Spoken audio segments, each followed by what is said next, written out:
दर्शकवृन्द दुर्गा प्रसाई आफै गाडी चलाएर अगाडि बढ्दै हुनुहुन्छ। निकै नै अप्रिय अवस्था देख्न सक्छौं हामी। यहाँ प्रहरीले अश्रु ग्यास चलाएको छ।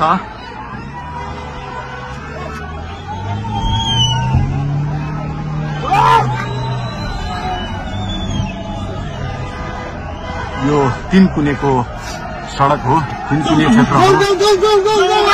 उहाँ आफै गाडी चलाउँदै अगाडि बढिराख्नु भएको छ। हामी दुर्गा प्रसादसँगै अगाडि बढिरहेका छौं। यहाँ निकै ठूलो मात्रामा युवाहरूको उपस्थिति देख्न सकिन्छ।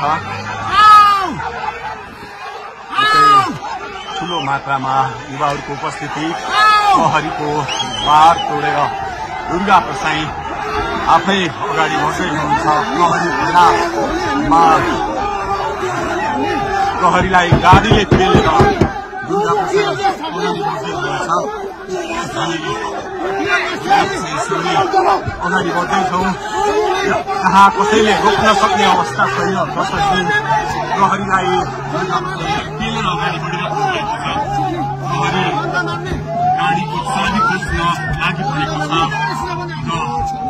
दुर्गा प्रसाईले प्रहरीको एक लेयर तोडिसक्नु भएको छ र अब अगाडि सशस्त्र प्रहरीको टोली रहेको छ। उहाँ अगाडि बढिराख्नु भएको छ। यो गाडीमाथि प्रहरीले अन्धाधुन्दा लाठीचार्ज गरिरहेको छ। तपाईँ देख्न सक्नुहुन्छ दुर्गा प्रसाईको गाडीलाई प्रहरीले रोकिराखेको अवस्था। उहाँले यो प्रहरीका सम्पूर्ण सुरक्षा घेरा तोडेर दुर्गा प्रसाई अगाडि बढ्नु भएको छ र यति बेला तीनकुनेको यो पुलबाट अगाडि बढिसकेको छ। यो दृश्य अगाडिपट्टि